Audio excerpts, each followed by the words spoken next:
here, welcome back to another video on the channel. Today's is going to be a little bit different as we are going to be doing our first tier list, which might become a sort of series, I guess, because there's a lot of things I want to rank. But today we are going to be ranking the Xenoblade Chronicles areas across the first game and the second game. Now, I'm not doing X, as you can see here, because I haven't actually played it. Now, you also might be wondering why have I got the Leferine Archipelago in here. Well, that is because, I don't know if the person who made this messed up or something, but there's actually two Leferine Archipelagos, so I don't know where the other one is. Oh, there it is. And I don't know what that is. So, yeah, let's get to it. Right, so let's start with Agnirefa. Right, so we're going to be ranking these on the criteria of mostly, I don't know, enjoyment, aesthetics, environment, and music, of course, is a big one. So Agnirefa, I think, might have one of my favourite area tracks in the game. It's really, really nice. And I think the designers of the area have done a fantastic job creating an area which really feels just dark, just dismal. There's a real sense of a decaying, dying civilization here. And it's so haunting hearing this beautiful yet tragic music and just exploring the remnants of the Machina civilization. I don't think it's perfect though, I think it has quite a lot of issues. My main issue is the layout. I don't like how it doesn't really feel like a proper city, it just feels like a lot of interconnected hallways connected by teleporters. I would have liked if they were actually connected properly, not by teleporters, and I also wish there was a little bit more to explore and see here. I do quite like the aesthetic though in some areas. I really especially like the way the main F shrine looks, that's really, really well done. So let's put it in, I'll put it in A for now. No, I'll put it in B actually, but expect these to change as I go through. Alright, next we have Alchemoff, which I guess you could say is the Bionis or Hom's alternative, technically it's high-end tier, alternative to Agnirefa. Now, I much prefer Agnirefa's music, but I actually prefer the experience of exploring Alchemoff. But I think I do prefer Agnirefa's atmosphere though, so we're going to put it there. There's just not much to see in Alchemoff, and I wish they could have done a little bit more to make it feel like an actual city. You've got that massive open area, and that's pretty much it. And it makes me wonder, where do all the inhabitants, where do all the high-end tier, where do they live, where do they work? And I would have loved to see actual streets, and I would have loved to see more of high-end tier culture, but unfortunately they didn't do that. Alright, next up we have the Argentum Trade Guild. Now, the Argentum Trade Guild, I believe, is the first area you go to in Xenoblade 2. It's not really meant for exploration, that's like Gormat, your first proper expansive area. This is more an area to buy, it's a commercial area. So, while there isn't really much to explore, I do love the detail they've crammed into this area. The music isn't so great, actually. To be honest, I think it's quite forgettable, I don't really remember it. But I do like how detailed the area is, and there are some little hidden areas which I do quite like. We're going to put this one in B. So anything in C is basically bad, in my opinion. Right, next we have Gormat. Oh, pardon me. Gormat is a really solid first proper area for Xenoblade 2. There's a lot to see here, and I like how there's quite a lot of variety in environments for you to see. You've got, of course, that main big field area. Then you've got the forest, and then of course you've got the capital, Torgoth. Torgoth is an awesome city. It feels so unique in its culture. That's where you've got the Gormati people, where you meet Nia and Tora, if I remember. And I love how there's just so many little secret areas, and it feels so natural. It really feels like a beating civilization, and I really, really like that. So a really nice area. Only complaint, I would have liked if maybe it was a little bit bigger. Like, it would have been cool if you could explore the other side of the shoulder. I mean, you can, sorry, but it would have been cool if they actually made that a bit bigger, because it's very small. And I also think it would have been really cool, like, I've had dreams, don't ask me why, but I've had dreams about climbing Gormat's neck and getting to the head, and that view just must be so incredible, and I wish they could have done that. But it is still a really good area, music absolutely phenomenal. A lot to see, a lot to explore, very beautiful, so put it in A. Alright, next we have Ordained. I think this is going to have to be our first S pick. Ordained is just excellent in almost every way. The music is one of the most iconic and one of the best in the entire game, in my opinion. Really, really well done. Somehow in the music they've really captured that militaristic, industrialized feeling. There's a lot to explore here as well. I like how there's different levels to explore, lots of hidden passageways, just so much to discover, lots of awesome secret areas. And I love how the kind of militaristic area of Alba-Cavanish, which is the capital, mashes together with the barren wasteland. It's a really good fit. In terms of the capital as well, the city is really, really nice, really well done. Love the architectural style, lots to see, great music. Just all in all, Ordained is an awesome area, and I think it's definitely deserving of an S. Only complaint, if I had to say, similar to Gormat, I would have liked if they made some more parts of it explorable, such as the other shoulder or the head. Like, just imagine finding this secret little pathway which winds up all the way to the head and you can see both sides. That would be awesome. But I think it's got enough good stuff to be S. Alright, next, Uriah. I'm going to also put Uriah in S. Uriah is, just like Ordained, an absolutely fantastic area in my eyes. Now, the main reason for that, I think this might be the most beautiful area in Xenoblade 2. It's absolutely gorgeous. You've got those, I think, like pink trees, almost cherry blossom-like. So quite an Asian aesthetic in a way. But it also feels really unique. It's the first Titan you go to, which is actually, the area you explore is actually located on the inside of the Titan, in the belly. The other one is Turntale, of course. But it's surprising that an area which is supposed to be in the gut, in the belly of this, like, ginormous beast you'd expect to be disgusting, like Bynus Interior, for example, but it's actually really, really beautiful. It's a really nice size as well.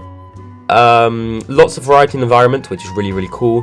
You've got the area which is quite kind of repulsive, which I like, which is the gullet and the mouth area and that.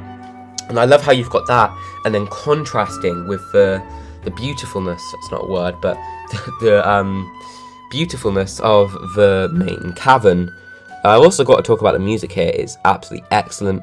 Not as good as some of the other ones, in my opinion, but it has got really nice music. And the capital, oh god, I can't remember, Fonstep, that's it. Capital is also really, really well done. Love the architectural style. I remember the first time going into it, it feels like walking into Disneyland. Really, really nice area. Alright, next you have the Bynus Interior. Bynus Interior is the first area I'd say is not very good. I'm going to put it in C. Depending on the areas we're going to go through next, it might be high C or low C. It's just really nothing special, to be honest. The music isn't great. Music isn't great. It's quite dull to look at. I do like the creativity. With all the enemies being based off of cells and aspects of the body, but the problem is there's just really not much to see there. It doesn't feel like there's much exploration to be done, which is, in my opinion, the most important thing you need in a good Xenoblade area. The music isn't great either, very forgettable, and while they have managed to capture that repulsive atmosphere very well, which I really, really like, and I love the way the beating heart looks, it's just not great because it's not that fun to explore, so we're going to put it C. Alright, Bonus Leg. I think a lot of people will put this as an S tier location. I'm going to put it in A for now. I do prefer Gormat as a starting area, but I think they're both really, really good. Bonus Leg, or Gower Plain, is really, really cool because it has quite a lot of variety in environments. First time coming out, you think, oh, it's just this boring grassy plain, but there's so many little areas where the environment really changes. You've got the lake by Rugual Bridge with all the interconnected little platforms, really, really nice there. You have got the tunnel area with the roof and the holes and the spiral valley. It's a really good first area, and it really blows players away by the expansiveness, and I love how much there is to explore here. Really, really great music here as well. Alright, next up we have Central Factory. Now, this is another one of the Magnaforest locations. Now, I think this is probably, I'd probably put it below Agnirefa, but above Magnaforest Field, so we'll put it there for now. I really, really like this area in a lot of ways. I think the music's really nice. I don't think it's up there with the best, but I do think it's got really nice music. I love the aesthetic. It really feels mechanical, and they've done that really, really well.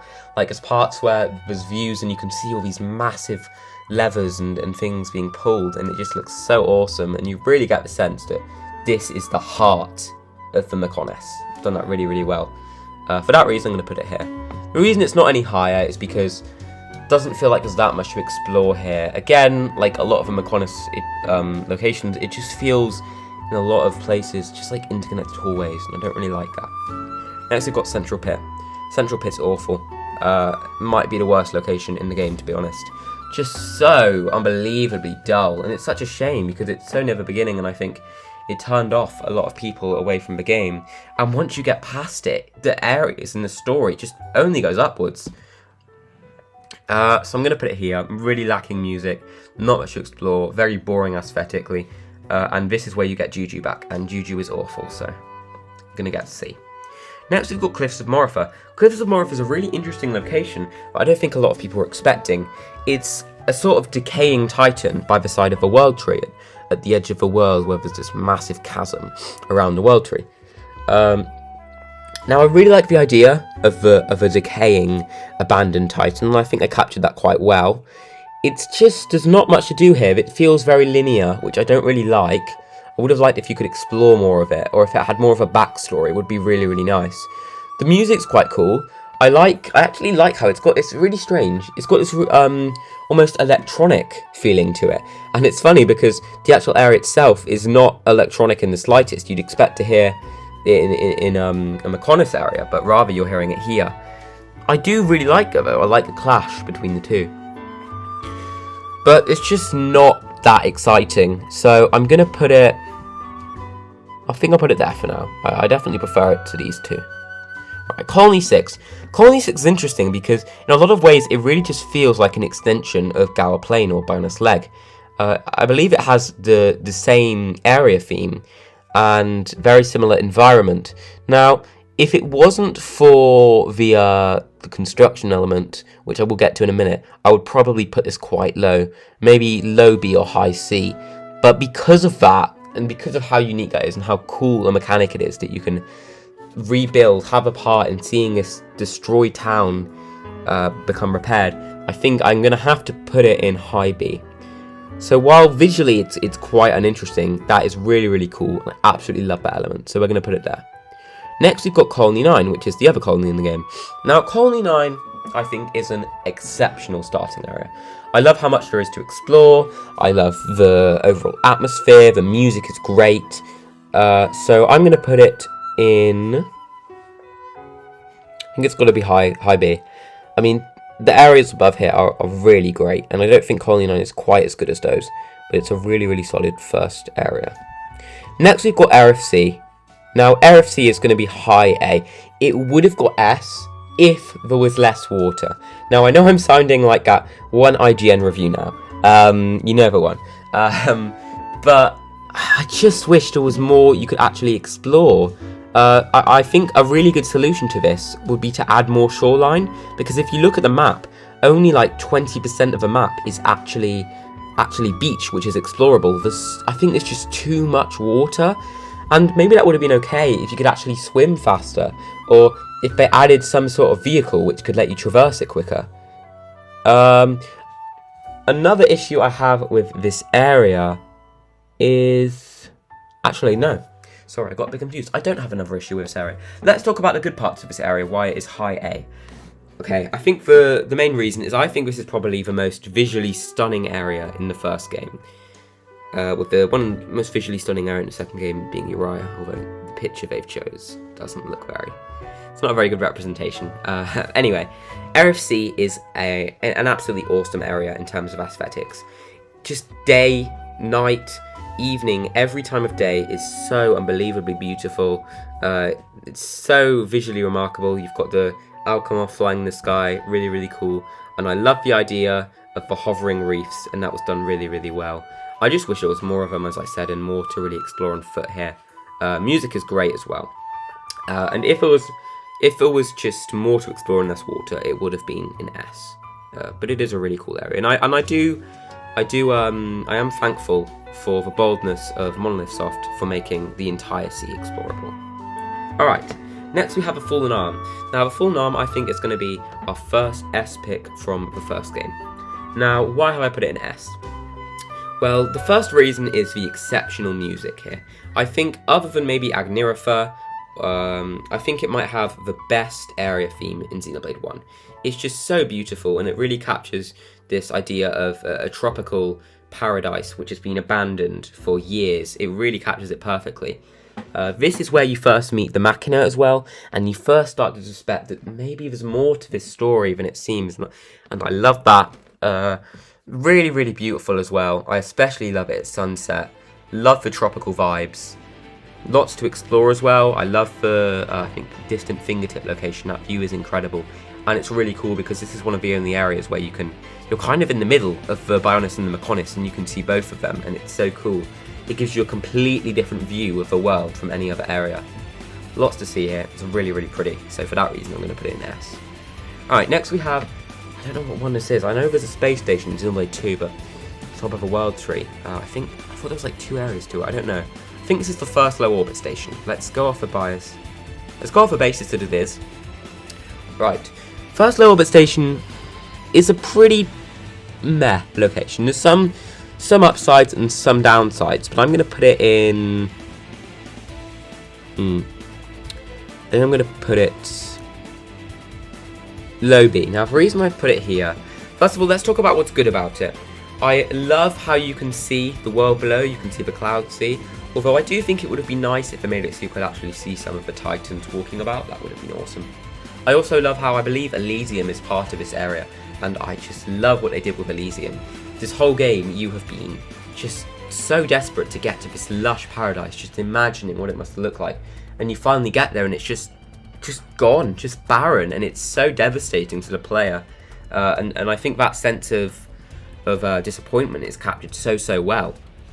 Right, in terms of what I don't like about it, however, there's really not much to explore here. Other than Elysium, it's really not a very big area, just mainly interconnected hallways. Music is quite forgettable as well, so that's why I'm going to put it in low B. Alright, next up we have Frontier Village. Now, Frontier Village is the home of the Nopon in Xenoblade 1, and it is a very fun place to be, let's just say that. So this is where you meet Ricky. It adds quite a nice light-hearted little flavour to the story. So yeah, a really nice area. I think this should have been part of Magnaforest, which... Magnaforest? Yeah, no we haven't, sorry. We'll talk about it later, but I really think this should have been part of Magnaforest because if you look in Xenoblade 2, what they did is they made it so... Because it has very similar aesthetics and environment, and if you look at Xenoblade 2, they made it so these areas and their cities are actually part of the same map. So for example, you've got Torrigoth for Gormat and Alba Cavanish for more Ordained, or Fonstep in Uriah. So I would have liked it more if it was part of Magnaforest. I mean, it's a little thing, but it would have been nicer. There isn't much to see here. I do love the idea of a giant tree. There are some little hidden areas to uncover, which is nice. Really reminds me of the Great Deku Tree from Zelda. I really like the atmosphere though. Very chilled out, very mellow atmosphere, and the music really helps with that. So a really, really nice little area. Not incredible. Doesn't blow you away like some of the areas, but it's a nice little area. So I'm going to put it, I think there. I don't think it's as good as some of the Mechonis areas. Next up we have Galahad Fortress. Galahad Fortress is going to be another C area. I think I'll probably put it below Bonus Interior because it's less creative and above Central Pit. Now, the reason I've put this so low is I think it should have been part of Sword Valley. I don't think it was different enough visually to be its own area. Music is also incredibly forgettable. Really not much to see here. Just hallways. Not an interesting area whatsoever and so forgettable. Next up you've got High End Tier Tomb. Now High End Tier Tomb, it's very similar to these areas in terms of these very kind of small, quite underwhelming areas, but I do prefer it in a lot of ways, so I'm going to put it low B. Now the reason I'm not going to put it in C, the reason it barely scraped a B, is... There's a few different reasons. The first reason is I love the way this area looks. Now while there may not be many opportunities for exploration or adventure, I really love the aesthetics. It's really nice looking, really ancient yet also really advanced, and it's really cool to see what the High End Tier have developed. It gives you a sense of how advanced a civilization they are. Music is quite nice as well, quite simple, relatively forgettable. Don't get me wrong, it's not incredible, but it is really nice, and I think it fits the area well. So for those reasons, I'll put it in B. The reason it's not any higher is because, as I said, there's just not much to do here. Alright, next up we have Turntale. Now, Turntale is easily another S pick. Now, the reason I put Turntale at S, there's many different reasons. Let's go over them. Now, the first reason has to be the incredible music. Now, especially the night theme, I think, as many people think, I think that is the best theme in the entire game, best area theme. It's just so well done. And I have no idea how the composers managed to do this, but it just sounds cold. I don't know how. It just fits the area so well. Really nice. In terms of the actual area itself, it's just absolutely gorgeous. And I think it's quite easy on snow areas, like we'll talk about Valik Mountain in a minute, to mess up and make them a little bit too dull. But they did it so well at making this area interesting, despite it being mostly snow. Like, there's a lot of variety in things to see here, which I absolutely love. You've got that top area with lots of little hidden areas, little platforms, and then that absolutely enormous bottom area with that massive chasm running through it and the part which goes to Genbu's head. So much variety in things to see and do here, which I absolutely adore, and it's so beautiful. I love the view of the capital city from the upper area. It's so cool looking. City as well, I've got to mention. I think it is... God, I actually do not remember the name whatsoever. Maybe you guys can tell me in the comments. But the city is absolutely awesome. Love the atmosphere. Love the architecture. Incredible area. Solid S. One of the best titans in the game. Next up, we've got the Land of Morophor. Now, the Land of Morophor is an area I think that shocked everybody in their first playthrough of Xenoblade 2. It came out of absolutely nowhere. And it was the first time I think players started to think, maybe there is more to this world than I thought. Maybe this is somehow connected to Earth. I'm going to put it in... I'm going to put it somewhere in B. I think I'll put it above Colony 9 and above these because it's above Agnirefa though. Just leave it there for now. The reason I've put it here, let's talk about the positives and the negatives. Positives, music, absolutely incredible, absolutely phenomenal. Honestly, I think Turntale's probably got a little bit better of an area theme, but it's so well done. It's so eerie sounding, so ominous, and it captures the atmosphere so well. And I wish more people would appreciate it, to be honest. In terms of aesthetics and just the way it looks, really nice as well.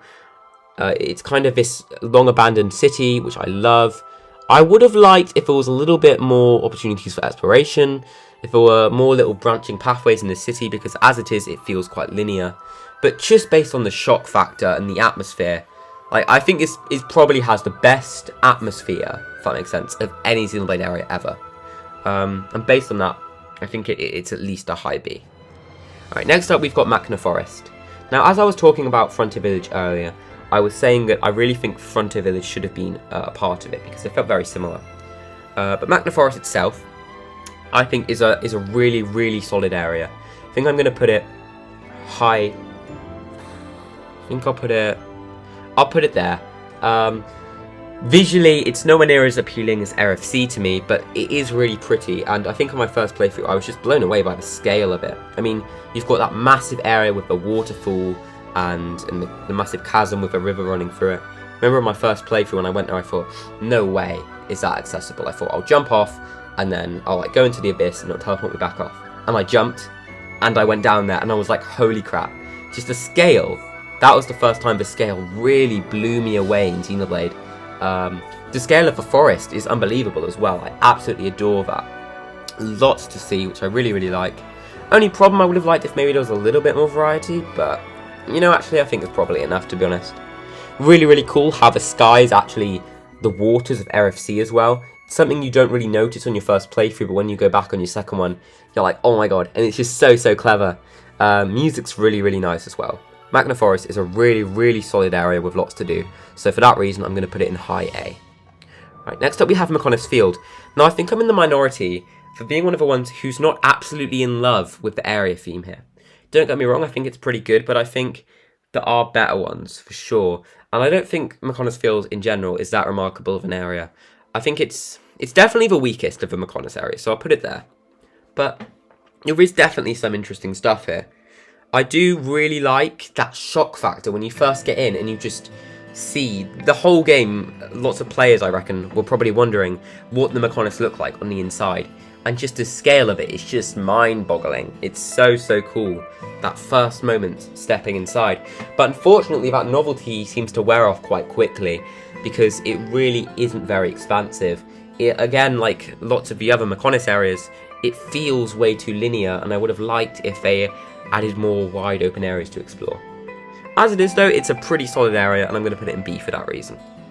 Next up we have Prison Island. Now, Prison Island you actually visit twice. It's a really solid area. I love the atmosphere created, I love the music, it's so menacing sounding, and it's a great final dungeon as well. And it's so awesome, that moment when Xander awakens and the Monado gets unleashed, and then Fiora is revealed to be alive inside a Mechon. It's the moment where everything changes. I'd say it's the first climax in the story. I'm talking about the first Prison Island moment, of course. Because I would say the story in the first game, it has many different climaxes. And this is one of them. Now, in terms of the area itself, it's pretty well done. Now, on my first time there, I was a little bit disappointed. I thought, oh, it's very short. But luckily, second time, they really revamped it a lot. There was quite a lot of little areas to find, which I really like. Very cool aesthetically. Not as impressive as some of the other areas, but I think for what it is, they did a really good job. So I think I'm probably going to put it above Alchemoff and below the Mechonis areas. Next up we have Satou Marsh. I think Satou Marsh might be one of the most overrated Xenoblade areas. And I'm probably going to get some slack for this in the comments. But the main reason for this is, I don't know, it just doesn't... The first playthrough, I will be completely honest, first time I came here, I was absolutely blown away. Like, in daytime I was like, oh, it's just this boring little swamp. Then I changed to night and I was like, holy crap, it was so pretty. But I don't know what it is, even with the nighttime, just coming back here, it always felt so boring. Like, I think it's really cool that they tried to make a swamp area actually interesting, and they did a good job on that. And I love the high tier ruins, and there is quite a lot to find here. I just don't know why, it never felt very interesting to me after my first time going there. Also, I think the music isn't as great as people make it out to be. I think it's good, and I think it really suits the area, but it's just not that interesting, and it's quite forgettable as well. Nothing interesting really happens here in terms of the story. It's just an area you have to go through to get to RFC. I'm going to put it... Oh crap. What happened there? I'm going to put it above the Mechonis areas, but below these two. It's a good area, I just don't think it's as good as people say. Alright, next up we have Spirit Crucible Alphys, which is a really weird area with a really weird name. Very divisive area, I think, in a lot of ways. A lot of area that people have issues with, and I do as well. I'm going to put it there. Now, I think the main issue people have with it is it's just quite boring, frankly. The environments are very generic caves for the most part. Music, very forgettable. And of course, you've got that really stupid thing where I think their excuse was that you're lower down, there's less supply of ether or something, but there's the thing where you can't use special abilities for your arts, so you can't use certain arts, which is just dumb, and it made fighting really inconvenient, and I really don't like that, even if it was a story reason. It's just in general quite forgettable and not that great, so we're going to put it here. Just not much to explore really. Next up you have Sword Valley. Now Sword Valley is interesting because I would say that this is, or if you're talking about Galahad as well, it's sort of the second climax in Xenoblade 1. It's the whole game before that, you've been excited to get to Sword Valley. You know that that's where you want to go. And it's really cool when you finally get there and seeing... It's your first introduction to the cultures and the architectural styles of the Mechonis. And I think it's quite well done in that regard. I do really like the way it's done. I like how it's like a valley, as the name suggests. I love the big walls, and then contrasting with the militaristic red and greys, you've got that bright green ether river running through it. Really well done. Music's really nice as well. Probably my favourite thing about this is that big area near Galahad Fortress with lots of interconnected little passageways and railings, some on top of each other. And I really like that area. It just looks really nice. It reminds me of something from Halo, actually. So I think I'm going to put this above Central Factory but below Agnirefa, because the atmosphere created in Agnirefa is phenomenal. I'm also going to move Land of Morophor to for low A, actually, now I think about it. Alright, next up we have Temperance.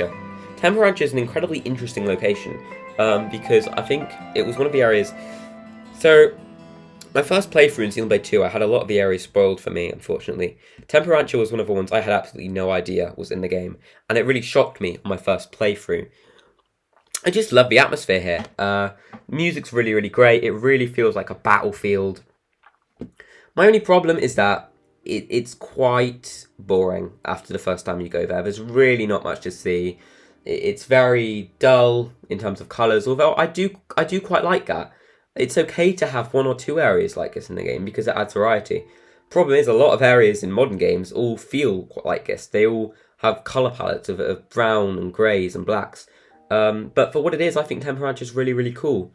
I really like the Titan weapons. That area with the ruins of Judicium is really nice. And it was really, really cool. So, for what it is, I'm going to put it...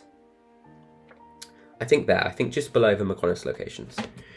Alright, next up we have Tephra Cave. Tephra Cave is an interesting one, because I used to hate this area. I used to absolutely despise it, and it would have been probably bottom of sea, or maybe above Central Pit. And now, while I still don't like it, or while I still don't love it, I think there's a lot more merit I should be giving it than I originally thought. Now, the main reason is that on your first playthrough, it seems very linear. There aren't many branching pathways. But you come back later and you find that there's so many little branching ways leading to more caverns and more things to explore that you ever realised. For instance, there's the giant ruins. There's the window with all the spiders. And it's really cool discovering all these areas you never knew were there. In general, though, it's just quite uninteresting visually. Music is quite forgettable and dull as well. But I do think it is better than C. For that reason, I'm going to put it in low B. Right, next up, this one I have a lot to say about. This is our DLC location. From Torna, we have, well, the Kingdom of Torna. And here we go. I think this is the best Xenoblade area ever created. Now, I have many different reasons for thinking this. The first reason is the sheer variety of environments here. So well done. If I remember correctly, you've actually got 5 distinctly different environments. You've got the city, what's it called, Oresco. You've got this kind of field, like half kind of swamp, Aletta region. You have got the Dana Desert, which is, like it says, a desert, and you've got the Lysaria woodland. Now, what's really cool about all these areas is they all feel so distinct, and they all feel really unique as well. There's a real... It's really hard to explain, but Torna has such a distinct atmosphere and culture to it. It's unlike any of the other Titans. I love the Dana Desert. It doesn't feel like a boring desert because it feels they've made it unique. For example, you've got the Turcos Plateau, which is absolutely gorgeous. Kind of blue area which looks otherworldly, almost alien in appearance, which I absolutely love. In the desert, you've got Aletta's really nice. That's where Adam comes from, and it's awesome seeing his origins. And then you've got the Forest of Lysaria, which is where you start. Music is awesome as well. I love how I think they've given each area its own theme, which is really, really well done. Capital City is incredible. Absolutely adore the architectural style here. There's a sort of Asian influence, I think, and I really like the way that's done. Feels really unique and distinct from all the other cities. It's just so compact. Like some of my issues with some of the other Titans, like Gormat or Ordained, as I said, were that I feel like they could have done a little bit more with making more parts of them explorable. But Torna feels like an area. It feels like a Titan that made complete use of the space it was given. You can go inside, you can go on top of it, you can go in the city. There's so much to see here, and I think it's just so well done. Another thing I've got to mention is I just love the way the Titan itself looks.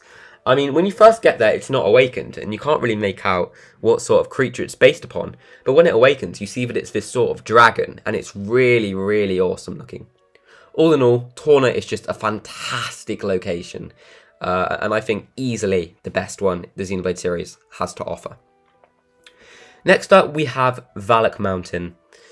Valik Mountain, I'm going to put high B. Now, this is going to get probably quite a lot of complaints in the comments. The main reason I'm putting it here and not any higher, as many people probably think I should be, is how lacking it is in terms of a view. Now, I believe this might be your highest area up on bonus, other than maybe Area C, and so you'd think it would have incredible views of Gower Plain, of Mechonis, of Fallen Arm, of all these locations you've come up, and it would be so cool seeing how far you've come. But unfortunately, the designers chose to put this fog around the whole area, and it's so sad because it obscures all of these incredible views. I just wish they hadn't done that. I do really like the music here though, really, really nice sounding, very cold sounding, like I said with Turntale, similar vibe to there, but I don't think it's anywhere near as good as Snow Area, and I think the reason for that is also because it doesn't feel like there's enough of a variety in environments. Turntale has quite a lot of variety in environments and areas to see, but Valik is mostly just snow and ice crystals. I mean, you've got the magma cave and that, but I really don't think there's enough there. Despite that though, I do think on your first playthrough, or your first time coming through here, it is magical. One of the most magical moments in the game. It's just that magic where it wore off quite quickly on me. One thing I have got to appreciate here though is the transition at night. It's just incredible. I mean, that contrast between the yellow and the purple is so beautiful, so well done. And as well, you've got the geyser, which is awesome, and you can go up it and see the whole area.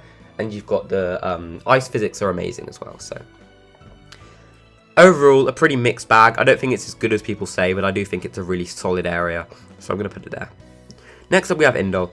Now, I think Indol might be the most disappointing area in the second game for me. Now, the main reason for this is that I think it's just way, way too small. They could have done so much with it, because what was on display, the areas that were on display, I absolutely loved. I loved the way they looked, loved the atmosphere, music was incredible, but it was just far, far too small. I mean, you had that main area with like one or two little streets and that little refugee camp, and you come up and there's the sort of palace grounds, and that's it. You can't go inside the palace, you can't go on the wings of the Titan, you can't go on the head, you can't go inside it, and it just feels so lacking. Like, there's so much they could have done. In some of the concept artwork, it looks like they were planning to do these areas on the outskirts of the Titan, which were kind of like these little ramshackle villages outsiders had built up. And it would have been so cool seeing these areas, or seeing little areas which weren't so built up, where nature had kind of overtaken, and it would have been cool seeing what the environment of Indol was like. Or just seeing more of the city, really. It was just far too small. For that reason, I'm going to have to put it... Oh god, it hurts me doing this, guys. I think I'm going to have to put it there. Like, for what it is, it's great. I just wish it was bigger. Because it's so good and I want more of it. Okay, we've got the World Tree next. Now, the World Tree. Wow. Definitely low A pick. Now, World Tree. While there might not be much in terms of kind of like open air exploration here, that is just it's I love how much it blows the player away on their first playthrough. The whole game you've been expecting the World Tree to just be this big tree, to just be full of roots and wood and all these things you'd find in a tree, and you get there and you get inside, and in the most Xenoblade twist ever, it's a massive fucking mechanical haven, and it's so well done because it just blows you away. And this is why I love Xenoblade, because it can go from being completely fantasy to completely sci-fi so quickly, and it feels so natural, and this is a prime example of that. And although there aren't really many open areas to explore, there is still a lot of adventuring to be done here. Lots of little hidden passageways and areas to see. Music is awesome as well. I think it's called the Towering Yggdrasil. Sounds very electronic, which I love. I like how they've also managed to set apart the style from the areas of the Mechonis. Now, the Mechonis has this quite kind of rusted, aged mechanical appearance, whereas the World Tree feels much more pristine, much more advanced, and I really love that they managed to distinguish them in that way. I also love how there's moments where you actually come out of the interior of a tree, and you come out and you can see the world below, and you can see the Titans, and that is so awesome. I mean, there's a part you can see I think one of the Titan battleships fighting Indol, and it's so cool to look at, and the scale is just incredible. Awesome area. For that reason, it's at a low A. Right, next, this is our final Xenoblade 2 area. This is the Leferine Archipelago. Now, I think the Leferine Archipelago is going to be a low S. Now, the reason I've put it here, for many reasons. I think one of the first reasons is the creativity. This Titan feels completely different from all the other areas in Xenoblade 2. Rather than being one big area, it's many interconnected little ones, akin to Bonus Interior, but just much more well done. I really like all the little islands. All the islands feel so unique as well. There's quite a kind of almost tropical influence, but it also feels very distinct from anything else. The massive cloud wall is incredibly cool as well, and there's those tunnels where they go through, and you can see the water on either side, and it's so cool looking. I love it. Just so well done. Music's incredible as well. And then of course I've got to talk about Fonstep Village. Fonstep Village has to be like the most homely feeling place in the entire world. It's so relaxing, so nice to hang out there. And it's really nice to see the place where Rex came from. And he came from a magical place, because the Leferine Archipelago is amazing. So I'm going to put it in D. Sorry, in S. What am I talking about? Incredible area. Alright, finally we have the Bonus Shoulder. Now, this is an area from Future Connected. I don't know if you guys know, but it was actually in the files of the original game. But I don't know if it was time limitations or technical limitations, but they never put it in the actual game. Now, I have very mixed feelings about this one. In terms of actual exploration and environments, I think it's really nice. There's a lot to see here. I think it might be the biggest area in the game. There's that kind of area with the kind of orange-red grass, which is nice, contrast to the normal green grass. Then you've got that massive area in the chasm with the necropolis, which is really well done. I love that variety. The music's pretty good. I don't think it's anywhere near as good as some of the other ones, but the music's pretty good. But my main complaint is I just wish it was in the main game. And the reason for that is partly because of the views we could have had. Now, I don't know if you guys have seen those cutscenes where there's ones with Egil talking to Zanza, and he's on the shoulder, and you can see the Varnis head in the background. And that view is so awesome, because the head, you can really make out the massiveness of the head. And if the head was still there, if the Varnis was still there when you arrived, it would have been such a cool sight. It really would have summed up the enormity. Is that a word? I don't know. It would have summed up how big the world was, and you would have been able to see all the areas below as well. And it would have been so cool. But unfortunately, by the time you get there, the rest of the Bionis is gone. Okay, where am I going to put this?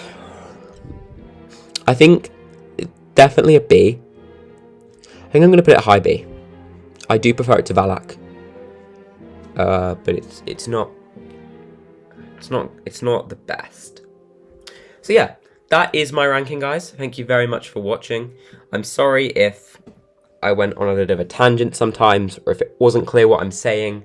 I'm doing this in one recording session, so sometimes I say things which don't quite make sense, and I hope you can forgive me for that and make out what I was trying to say. Anyway, thank you guys very much for watching. I hope you have enjoyed this video, and I'll see you in the next one. Bye!